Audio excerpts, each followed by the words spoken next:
Hello, I'm Chris Selly, columnist with the National Post. I'm here with Anthony Furey, a contributor to the National Post, and we're going to talk about Doug Ford's trip to Washington. He started off Tuesday morning with a speech to the U.S. Chamber of Commerce, which is an incredibly influential group. I had no idea. It's the second biggest lobbyist on Capitol Hill in terms of spending, something like $75 million last year. So this is a place where Doug Ford should be speaking for sure. And then later in the day, he was taking meetings with a couple of border state Republicans, a Michigan congresswoman and a senator from North Dakota. And that's also what he should be doing. Border state Republicans are exactly the sort of people with whom Canadian politicians should be trying to invade themselves, I think. These are both Trump allies, too. It's just a weird dynamic because, of course, he's there in his capacity as Premier of Ontario, but he's also campaigning to be Premier of Ontario. And so you have this strange situation where the party is paying, the Progressive Conservative Party is paying for his private jet down there, paying for the hotels, but taxpayers may also be on the hook for some of the other costs. And that would be fine if it was just him as Premier. But it does seem to lend some credence to me to the opposition charges that this is really a kind of a crazily opportunistic election.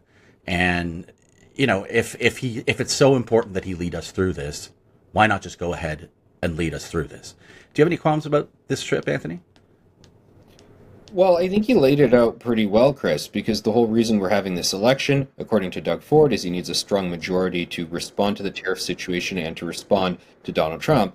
And yet that is not entirely something that you do just knocking on doors with people throughout Ontario ridings. You have to go and do the sort of engagement with U.S. business leaders and U.S. politicians.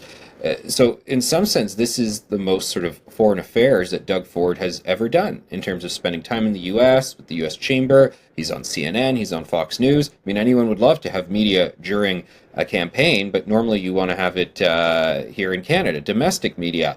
To have this media is a little different, and it's not accessible to Bonnie Crombie or to Mart Stiles or the Green Party leader.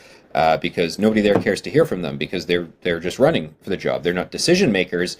Yet this is also one of the biggest events that Doug Ford has faced in his time as Premier. It just happens to fall at the time of an election. So all the criticisms are valid, but at the same time, none of them are applicable because this is what's going on. And if he did not do this, it would be a dereliction of duty. So I almost think he's having his cake and eating it too, and I don't hold it against him.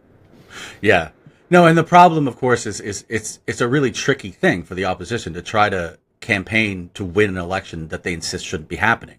It's just a fundamentally odd thing. Every now and again, over Canadian history, voters have rebelled against opportunistic politicians, but it's not something you can sort of game out and make happen. It's just either going to happen or it isn't going to happen.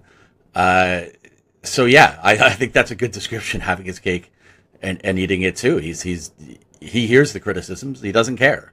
But it sure would be nice, I think, if all his attention was focused on this and not the election.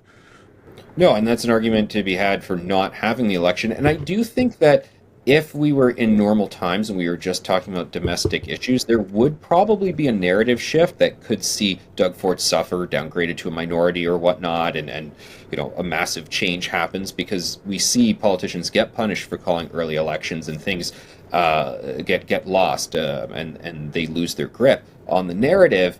But there's no opportunity here for the Liberals or the NDP to get any space and any traction because the conversation isn't about them. It really has nothing to do with them and the issues they're dealing with. So it just has to do with Doug Ford's discussions about what's going on in the U.S. Yeah, well, and I mean, I was sort of amused to see, and kind of a bit surprised actually, at how many Queen's Park reporters made it down to Washington for this event. So he's not just diverting the attention to Washington, he's dragging all the reporters to Washington as well. And one of the interesting observations that a couple of them had was that this room at the U.S. Chamber of Commerce was, they were really struggling to find American business people to talk to in there. It was a very Canadian heavy crowd. Which I thought was an interesting sort of development, because maybe if Ford had been down there just in his capacity as premier, not during an election, there wouldn't have been that much scrutiny. So I don't know. I think he might want to lay off. I think this might he might want to make this his first and last election junket to Washington. Yeah, from the sources I have spoken with, I do know that Ford and the cabinet ministers who are with him are going and actually meeting with a lot of policymakers in the U.S. They're jamming their schedule, hour by hour, minute by minute. So he is doing the work on the ground. I guess the question is, how will the voter respond to it? So far, they're liking it. Okay, why don't we leave it there? Thanks everyone for watching.